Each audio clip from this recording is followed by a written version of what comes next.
అందరికీ నమస్కారం. ఈరోజు బోర్డు మీటింగ్ సందర్భంగా అనేక విషయాలు చర్చలో భాగంగా యాజ్ ఎమ్మెల్యేగా కొన్ని విషయాలు మన కంటోన్మెంట్ కాన్స్టిట్యున్సీకి ఏదైతే అవసరం ఉందో దాని మీద చర్చించడం జరిగింది. చర్చతో పాటు రిప్రజెంటేషన్ కూడా ఇవ్వడం జరిగింది.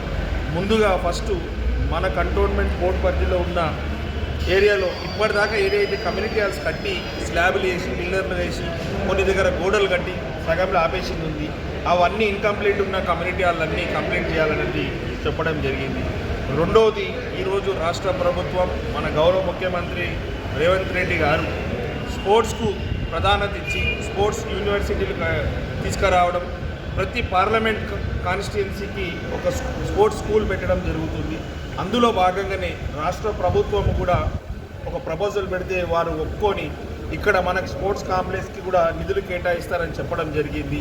మన ధోబిఘాట్ గ్రౌండ్స్ని స్పోర్ట్స్ కాంప్లెక్స్కి కేటాయించాలని కూడా మాట్లాడడం, మరి రిప్రజెంటేషన్ ఇవ్వడం కూడా జరిగింది. అక్కడ ఒకవేళ స్పోర్ట్స్ కాంప్లెక్స్ కట్టుకోగలిగితే రాష్ట్ర ప్రభుత్వం నిధులు ఇస్తుంది.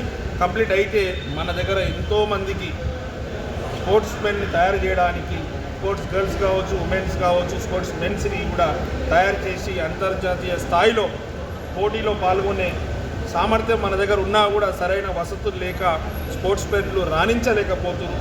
వాళ్ళందరూ రాణించాలనేది నా ఉద్దేశంతో స్పోర్ట్స్ కాంప్లెక్స్ కూడా కట్టాలని ప్రపోజల్ పెట్టడం జరిగింది. వీళ్ళు స్టేట్ గవర్నమెంట్ తోటి మాట్లాడుకొని కాంప్లెక్స్ కూడా వీళ్ళు ల్యాండ్ ఇస్తే కంటోన్మెంట్ వాళ్ళు మనకు అది వస్తుంది. అంతతో కాకుండా మెర్జర్ది కూడా ఎక్కడి దాకా వచ్చింది, మెర్జ్ కూడా కావాల్సిన అవసరం ఉందని కూడా మాట్లాడడం జరిగింది. ముఖ్యంగా ఒకసారి ఏమో మెర్జ్ చేస్తా అంటారు, మళ్ళీ ఒకసారి ఎలక్షన్ అని గత సంవత్సరం చేసి ఇప్పటిదాకా ఎలక్షన్ లేదు, సరిగ్గా మెర్జ్ లేదు. కాబట్టి దాని మీద ఎంపీ గారిది ఏంది ఒపీనియన్ అని కూడా అడగడం జరిగింది. వారెన్నో మెర్జ్ అయితే బాగుంటుంది, కానీ మెర్జ్కు వారికి మిగతా జరగాల్సినవి జరిగితే బాగుంటుంది అన్నారు.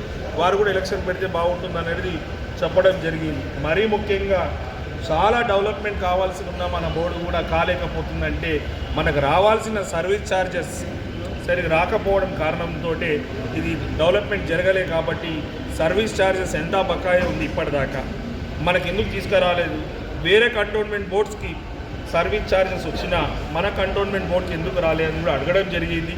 దాన్ని తీసుకురావాల్సిందిగా ఎంపీ గారిని కోరడం అయింది, అక్కడ ప్రెసిడెంట్ గారిని కూడా కోరడం అయింది. కాబట్టి ఆ ఫండ్స్ వస్తే బాగుంటుంది. మీ అందరికీ తెలుసు రాష్ట్ర ప్రభుత్వం ఎంత సానుకూలంగా ఉంది.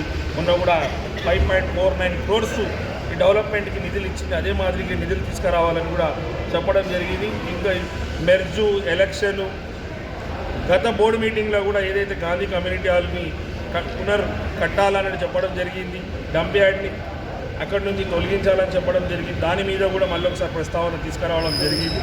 మరీ ముఖ్యంగా లాస్ట్ టైం ఎక్కడెక్కడైతే మాకు ల్యాండ్స్ ఇస్తే మేము ఫంక్షన్ హాల్స్ కట్టడానికి వీలైతుందని చెప్పడం, దాని మీద కూడా చర్చ అయింది.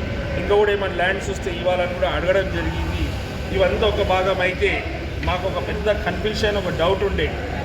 మాటికి కొంతమంది మోడీ ఫండ్ అని చెప్తే మోదీ గారు సొంత నిధులు ఎంత ఇస్తారంటే వారు ఏమన్నారు, మోదీ గారు సొంత నిధులు ఏముండదు, ఏమున్నా ప్రజానిధులతో డెవలప్మెంట్ అవుతుంది, కానీ పర్సనల్ మోదీ గారి నుంచి ఏం ఫండ్స్ రాలేదని చెప్పారు. ఇవన్నీ జరిగింది ఈరోజు.